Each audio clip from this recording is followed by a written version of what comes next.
네, 오늘 하나님께서 주신 말씀의 본문을 가지고 율법으로 사십니까? 복음으로 사십니까? 라는 제목으로 함께 말씀 나누도록 하겠습니다. 성경에는 율법이라는 단어가 참 많이 나옵니다. 약 430회 정도가 나오는데요.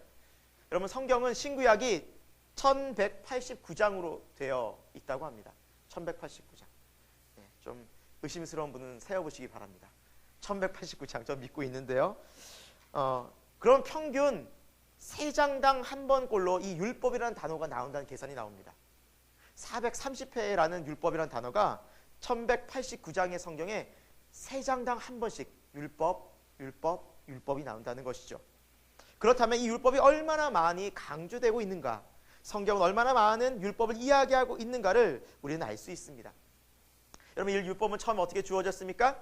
출애굽한 백성, 이스라엘 백성에게 모세를 통해서 하나님은 율법을 주십니다. 그 율법에 가장 우리가 잘 알고 있는 십계명이 있죠. 그리고 이 십계명, 이 계명은 하나님의 거룩한 백성으로서 세상을 어떻게 살아야 하는지 그 하나님의 백성의 의무가 나와 있는 것이 율법이었습니다. 그래서 하나님 약속하셨죠. 이 율법을 잘 지키면 내가 너희를 복 주겠다. 천대까지 내가 너에게 복을 내려주리라. 내가 너에게 모든 것을 부어주고 은혜를 베풀리라. 그래서 이 율법은 사실은 하나님의 복과 은혜를 경험하는 통로였으며 하나님의 백성으로서 살아가는 거룩한 시민의식이었습니다.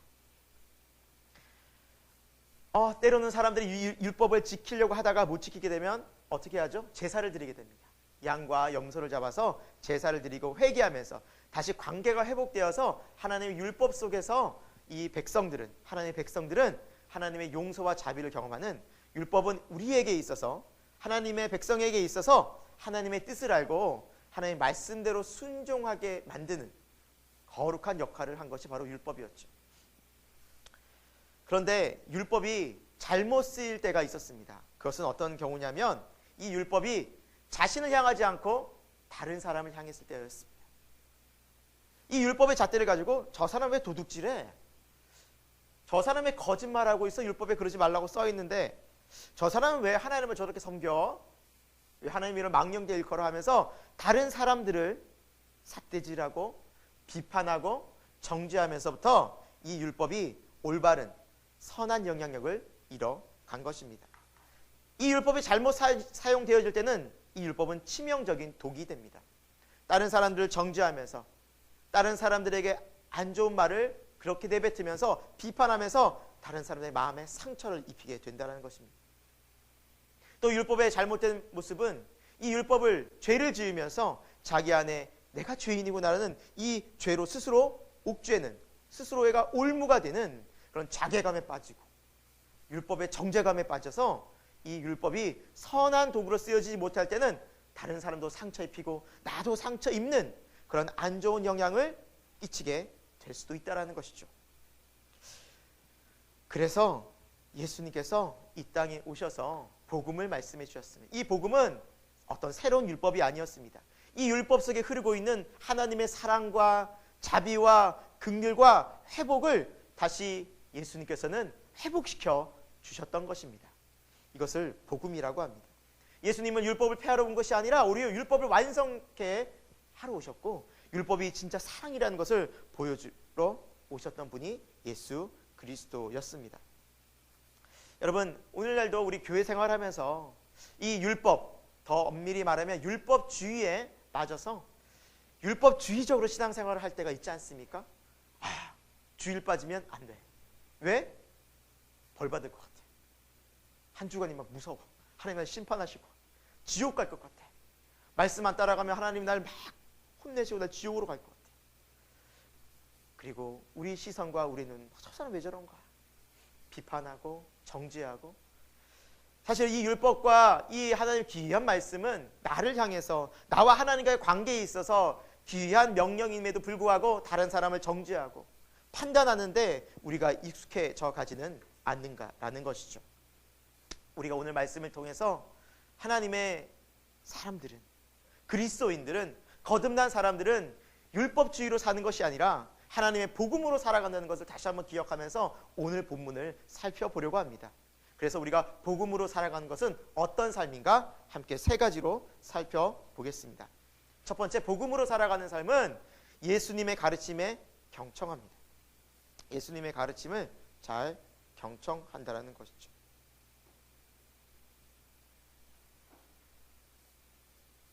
예수님은 복음을 전파하시고 예수님은 복음을 많은 사람들에게 소개해 주셨습니다. 근데 이 복음이란 단어가 헬라어로는 유앙겔리온이라고 합니다. 여러분 좀 어렵지만 한번 따라서 해볼까요? 유앙겔리온. 예, 이 단어가 복음이라는 단어인데 영어로는 굿뉴스라고 하죠. 복된 소식, 굿뉴스. 근데 헬라어의 유앙겔리온이라는 단어를 우리가 조금은 자세히 살펴볼 이유가 있는 게 뭐냐면 그냥 기쁜 소식 정도가 아니라 이 단어가 쓰였던 당시에는 전쟁이 많이 있었는데요. 여러분 전쟁이 일어나면 어떻습니까? 남자들은 바로 징집 대상이 됩니다. 그 전쟁터에서 칼과 창 앞에 무참히 수많은 남성들이 죽어가게 되죠. 만약에 전쟁에 패하기라도 하면 남은 여성들과 아이들과 남은 사람은 어떻게 될까요? 노예로 끌려가고 또 무참히 학살당하고 가족은 다 뿔뿔이 흩어지고 많은 재산들은 그들에게 빼앗겨버리는, 삶이 다 무너지고 가정이 파괴되고 우리 생명조차 장담할 수 없는 것이 바로 전쟁이었습니다. 현실이었습니다. 최근 어떻습니까? 여러분 중국에 지금 이 코로나 바이러스 때문에 난리도 아니죠. 그 후한성이라는 곳에 보니까 거의 막 전쟁터를 발굴하는 것이 정말 이 도시 자체가 죽은 것 같아요. 차도 안 움직이고 사람 다 집집마다 있고. 전염병 하나에도 그런데 여러분 전쟁이 일어나면 전투가 일어나면 사람들이 죽을 뿐만 아니라 그 시체가 썩어서 전염병이 창궐하고 수많은 사람들이 눈앞에서 비참히 죽어가는 말로 다 할 수 없는 두려움과 염려가 바로 이 전쟁이라는 것이죠. 그런데요 저 멀리서 한 사람이 막 달려옵니다. 전쟁터에서 기쁜 소식을 갖고 옵니다. 무슨 소식입니까? 여러분 우리나라가 전쟁에서 승리했습니다. 우리는 더 이상 저 적국의 손에 죽지 않아도 되고 자유를 누릴 수 있습니다 라고 선포하는 것이 유앙겔리온입니다. 기쁜 소식. 그래서 사람은 어떨까요? 너무너무 기쁜 거예요. 왜? 전쟁은 그때 너무너무 많았기 때문에 그 참혹함과 비참함이 너무나 마음속에 삶 속에 깊이 뿌리 내리고 있었기 때문에 전쟁에서 자유한다, 우리는 자유를 누릴 수 있다, 우리 가족과 함께 행복하게 살 수 있다, 이것이 얼마나 큰 기쁨과 만족이었는지 모릅니다. 그것이 복음이었다는 거예요. 복된 소식. 여러분 예수님께서 오셔서 전한 그 소식이 이렇게 복된 소식이었다는 것이죠. 오늘 본문 말씀을 보면 예수님 감난산으로 가십니다. 그리고 다시 성전으로 향하셨죠. 감난산은 예수님께서 기도하시던 곳이었습니다. 예수님이 하루를 기도로 시작하시며 성전으로 가셔서 백성들에게 하나님의 말씀을, 복음을 가르치셨습니다. 이 복음, 어떤 복음이었을까요? 그들은 단순히 구약 율법을 듣는 것이 아니었습니다. 그 율법 속에 흐르는 하나님의 충만한 사랑을 경험했던 것입니다. 어떤 사람들은 이 복음을 들으면서 마음이 치유가 됐습니다. 아, 하나님 나를 이렇게 사랑하셨구나. 죄책감 속에 오랫동안 사로잡혀 있었는데 하나님 말씀을 들으면서 나는 이렇게 하나님을 사랑받는 자녀였구나. 하나님 나를 이렇게 용서해 주시는구나. 그런 용서의 마음을 느꼈을 것입니다. 어떤 사람은 말씀을 들으면서 아, 내가 빨리 가족과 회복해야겠구나. 그들을 이해해야겠구나. 내가 사랑과 자비를 베풀어야겠구나.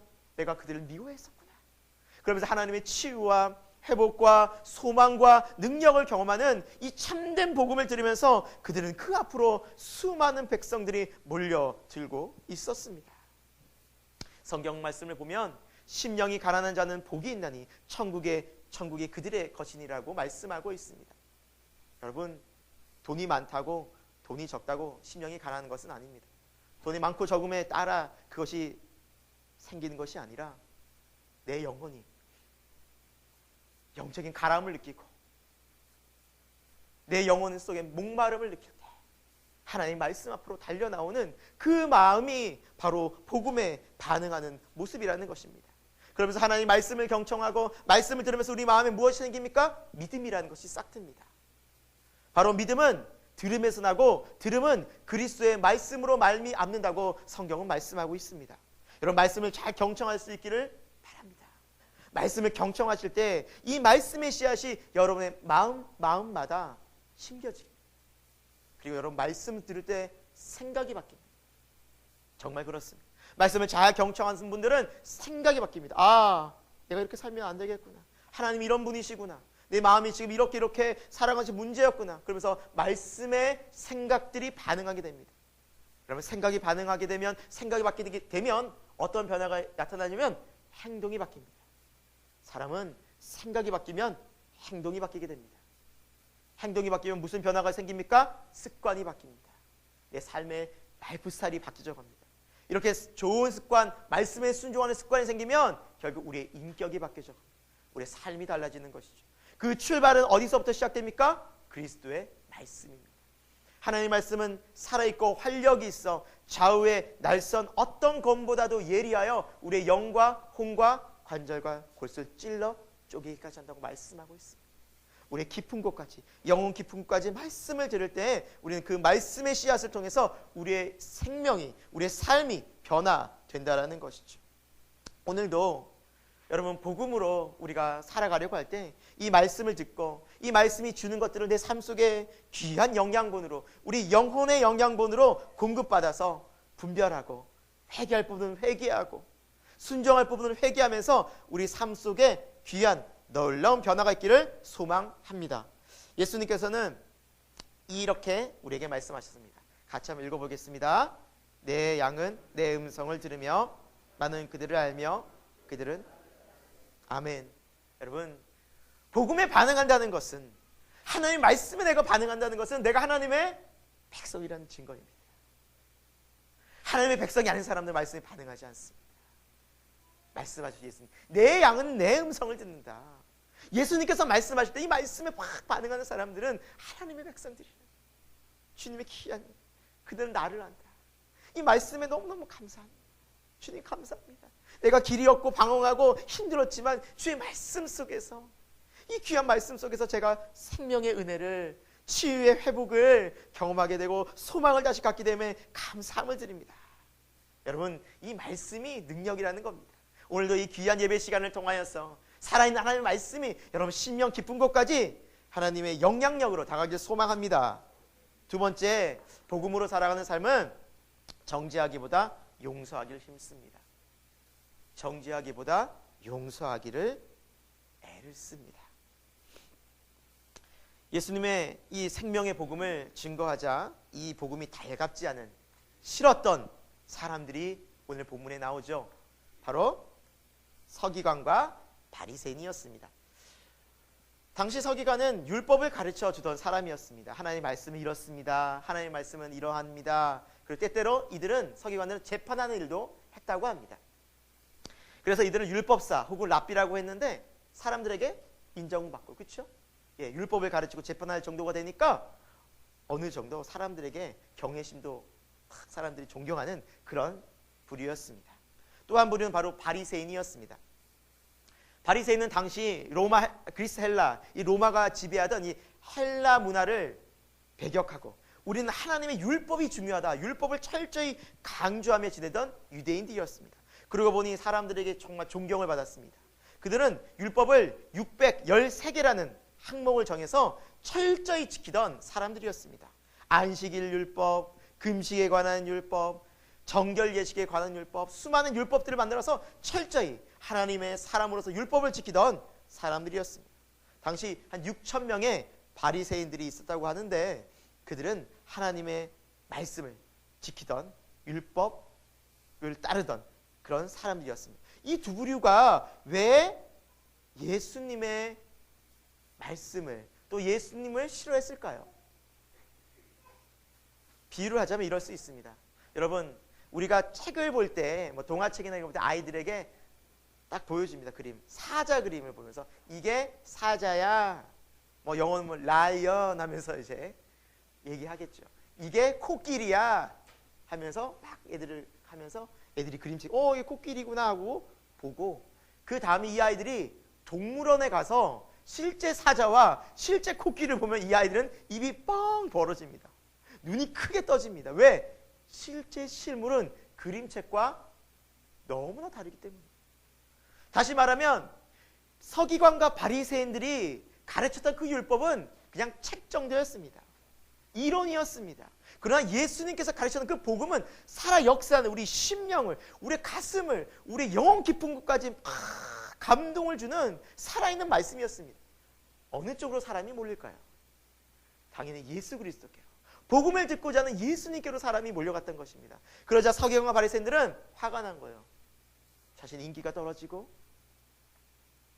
예수님께서 몰리는 저 모습을 보면서 자신의 자리가 위태해지고 존재감이 사라지자 분노하기 시작합니다. 거룩한 하나님의 말씀을 듣고자 가르치고자 하는 것에 집중하고 뜻을 두는 것이 아닌 오히려 자신들의 존재감이 사라지는 것, 자신의 인기가 사라지는 것에 더 연연했던 것이 이들이었습니다. 그리고 거기에서 멈추지 않고 계략을 꾸밉니다. 오늘 본문에도 나오지만 한 여인을 잡아갑니다. 이 여인 어떤 여인이었습니까? 가늠한 현장에서 잡혔던 여인이었습니다. 그리고 이 여인을 딱 앞에 세우고 예수님께 말합니다. 모세는 율법에 이러한 여자를 돌로 치라고 명하였거니와 선생은 어떻게 말하겠습니까? 그렇게 말한 이유가 무엇이었다고 성경은 말합니까? 고발할 조건을 얻고자 예수를 시험함이로라. 이것이 무슨 의미냐면, 만약에 예수님이 이 여인을 향해서 모세의 율법을 따라서 이 여인을 돌로 치라, 만약에 명령을 내린다면 예수님께서 평소에 가르치셨던 용서와 자비와 긍휼은 설 자리를 잃어버렸던 것입니다. 만약에 이 여인을 돌로 치지 마라, 이 여인을 용서해 줘야 된다, 자비를 베풀어라 라고 말하면 모세의 율법을 어기게 되는 것이라서 이 유대인들의 큰 비판을 받게 되는, 어떻게 보면 이러지도 못하고 저러지도 못하고 한쪽을 선택하면 100% 예수님 걸리게 되는, 올무에 걸리게 되는, 양쪽 다 어떤 선택을 하든지 예수님을 올무에 잡아 넣으려는 계략이었던 것이죠. 얼마나 간사했는지 모릅니다. 여러분, 실제로 예수님이 당시에 살던 그 율법은 모세 율법을 철저히 따르고 있었는데, 가늠한 현장에서 잡혔던 남자와 여자는 돌로 치라, 그렇게 명령이 있습니다. 신명기 율법이 있습니다. 그렇다면 가늠은 혼자 졌습니까? 왜 여인만 잡혔던 것일까요? 남자는 어디로 가고? 그러니까 힘없는 여인만 잡아온 거예요. 이 재판부터가 공정하지 못했다라는 것이죠. 그러니까 이 불의한 재판, 어쩌면 공정하지 못한 재판을 가지고 예수님을 올무에 잡으려는 것으로 이 사람들, 서기관과 바리새인들은 예수님을 이렇게 공격했다는 것입니다. 여러분, 율법은 아까 전에 말씀드렸다시피, 처음에도 말씀드렸다시피 정말 선한 것입니다. 그러나 이 서기관과 바리새인들은 이 율법을 어떻게 지금 사용하고 있습니까? 이 여인을 희생제물 삼아서 이 여인이 돌에 맞아 죽더라도 자신들이 율법을 잘 지키고 있다는 것을 드러내기 위한 도구로 지금 그들은 율법을 사용하고 있다는 것입니다. 이 율법을 지키게 되면 이 여인은 돌에 맞아 죽고 비참한 그 장소에서 정말로 안타까운 죽음을 맞이할 수 있어도 아랑곳하지 않고, 그 여인이 죽든 살든 그 재판이 공정하든 공정하지 않든 상관없이 자기들의 의만 드러내기 위해서 서기관과 바리새인들은 도끼를 품고 예수님 앞에서 이 율법을 지키라고 말하고 있다는 것이죠. 저는 이 장면을 보면서 때로는 우리의 모습이 이렇지 않는가라는 생각을 해보았습니다. 내가 옳다라는 것을 드러내기 위해서, 내 주장이 바르다는 것을 드러내기 위해서 상대방은 짓밟혀도, 상대방은 무너뜨려도, 상대방을 무시해서라도, 상대방이 고통받더라도 내 주장은 관철돼야 됩니다. 상대방이 다치는 것은 중요하지 않습니다. 상대방이 어떤 고통을 당하느냐는 중요하지 않았던 것입니다. 내 주장을, 내 의견을 내세우는 것이 더 중요했다는 것이죠. 그때 예수님께서는 허리를 굽혀 손가락으로 땅에 쓰셨습니다. 무엇을 쓰셨을까요? 성경학자들에 따르면 이런 여러 가지 의견이 있는데, 그들의 죄를 쓰셨다. 그들의 죄 하나하나, 죄의 단어를 쓰셨다. 어떤 학자는 십계명을 쓰셨을 것이다.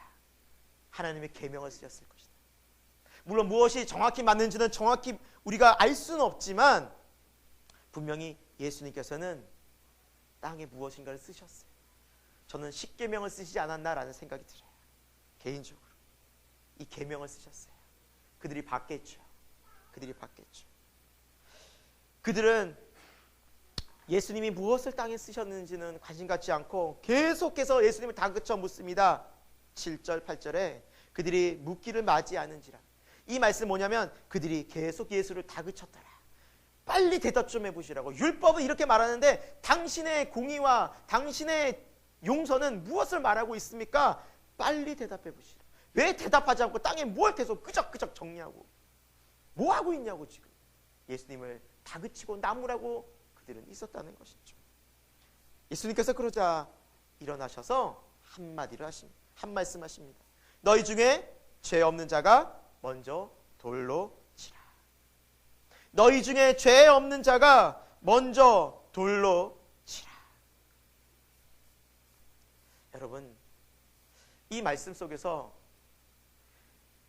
서기관과 바리새인들, 율법주의로 살아갔던 사람들은 정의와 비판으로, 정죄와 비판으로 막 불일 듯 일어나는 그 불타는 마음으로 살아갔던 반면 예수님은 지금 한 죄인을 보호하고 어떻게든 이 죄인을 자비와 용서로 보호하려는 그 모습을 상반적으로 보여주고 있다라는 것이죠.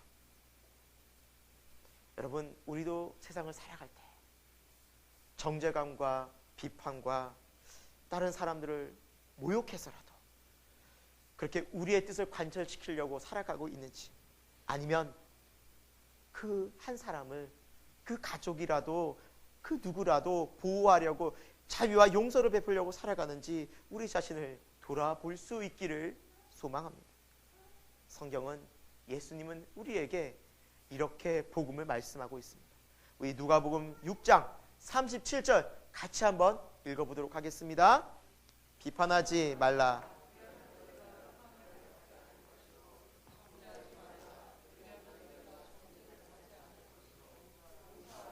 그리하면 너희가 용서를 받을 것이죠.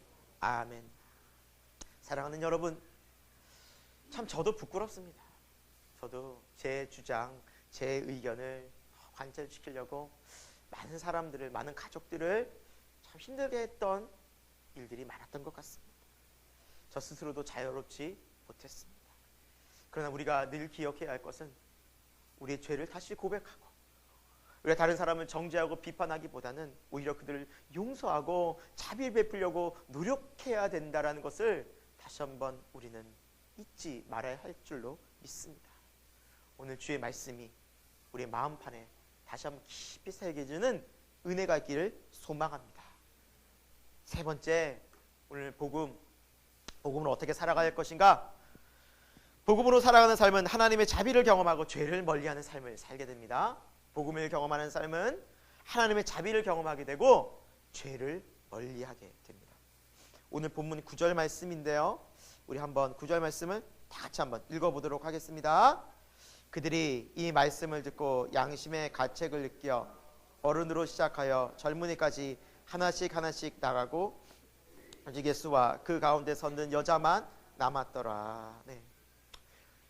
너희 중에 죄 없는 자가 먼저 돌로 치라 라고 말씀하셨을 때 그들은 양심의 가책을 받기 시작합니다. 예수님이 쓰신 것이 무엇인지는 모르지만 그들은 그것을 보고 예수님의 말씀을 듣자 양심의 깊은 가책을 느낍니다. 여러분, 우리가 이 부분에서 좀 살펴봐야 할 것이 무엇이냐면 조금 전까지 모였던 서기관과 바리새인, 그리고 그에 동조하는 사람들의 사고력과 판단력입니다. 여러분, 그들은 사고력과 판단력이 불의했던 것일까요? 그들은 사고력과 판단력이 없었던 것일까요? 아닙니다. 다 정상적인 사고였습니다. 왜? 간음했으니까 죄대로, 율법대로 심판해야 되는 것이 공의와 정의라고 생각하는 것이 상식적입니다. 그렇죠?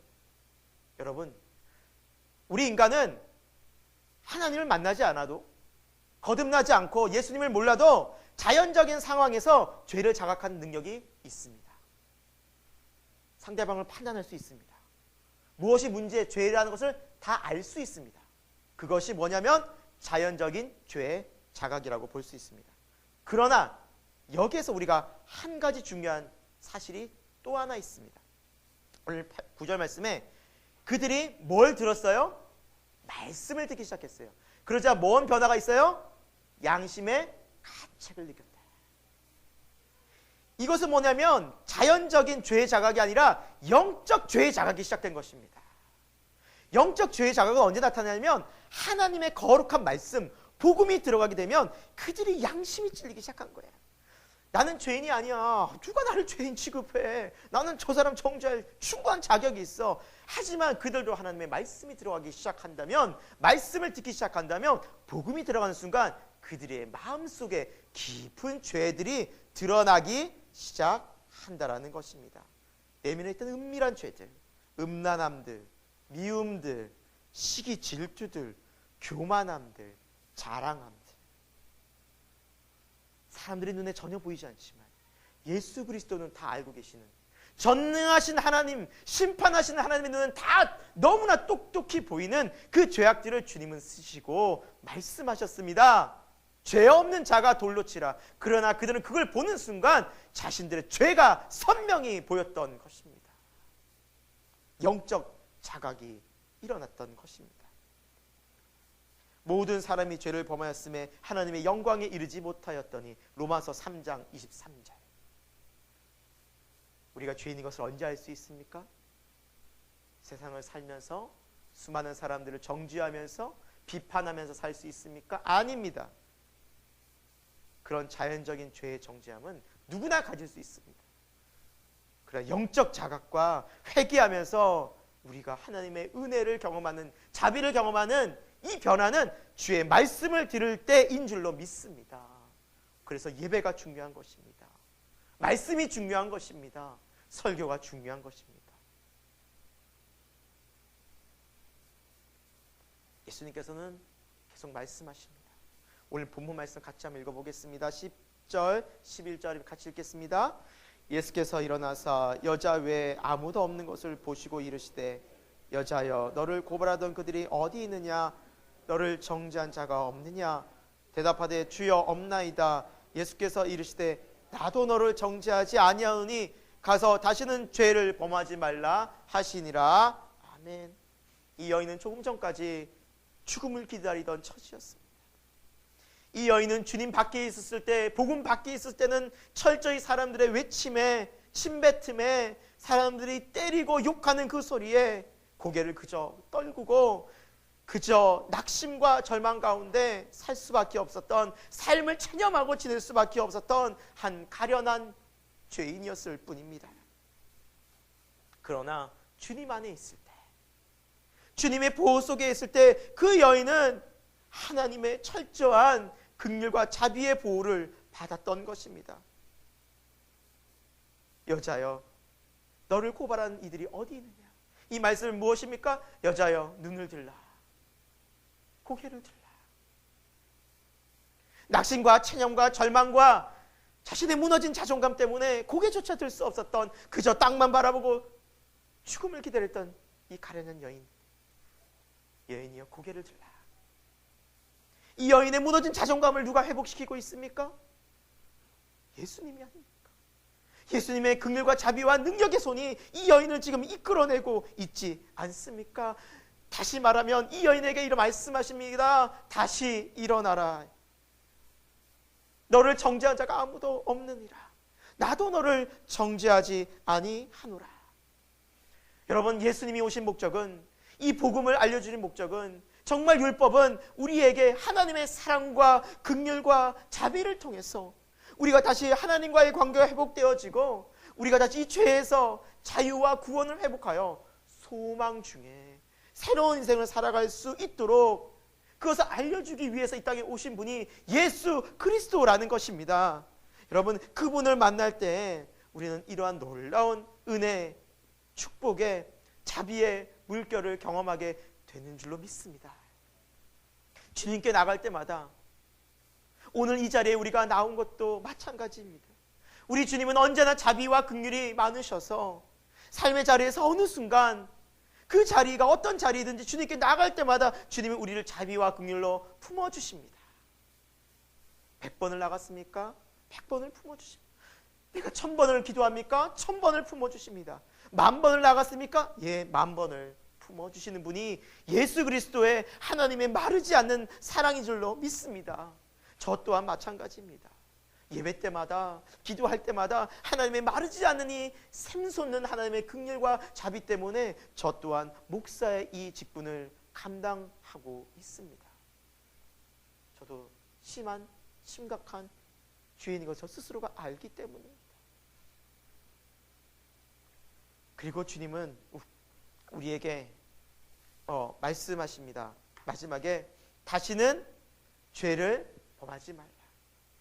여러분, 이 말씀이 우리에게 또한 귀한 권면으로 다가올 수 있기를 소망합니다. 여러분, 하나님 우리를 자유케 하시고 예배를 통해서 회복케 하시고 용서해 주시고 자비와 긍휼을 베풀어 주십니다. 맞습니다. 그것이 복음입니다. 분명합니다. 그러나 우리가 복음의 은혜를 경험했다 할지라도 세상의 유혹에 빠져서 다시 죄를 지을 수 있다라는 것입니다. 우리 인간이 연약하기 때문, 우리 인간의 죄성이 있기 때문. 그래서 우리는 유혹에 빠질 수 있는 연약한 존재인 것을 알고 무엇을 해야 할까요? 날마다 주를 의지해야 합니다. 아무든지 나를 따라오려거든 날마다 자기를 부인하고 자기 십자가를 지고 나를 따를 것이니라.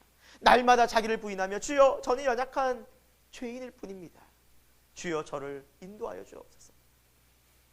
여러분, 기도하는 사람은 정말 연약하고 부족해서 하는 것이 맞습니다. 맞습니다. 이 세상 우리의 힘으로 이길 수 없습니다. 사탄 마귀의 시험 절대 이길 수 없습니다. 그 유혹들 이길 수 없습니다. 이길 수 있다고, 당당하다고, 내 힘으로 할 수 있다고 한 사람, 모든 사람들이 다 그 죄 앞에 무너집니다. 물질의 유혹, 쾌락의 유혹, 성공의 유혹, 명예의 유혹 앞에서 그들은 낙엽처럼 다 떨어져 버렸습니다. 우리는 연약합니다. 그걸 인정하고 기도할 때 우리는 진짜 강합니다. 그리스도의 능력으로, 말씀의 능력으로 오히려 강해지는 것이 바로 복음의 능력의 삶인 줄로 믿습니다.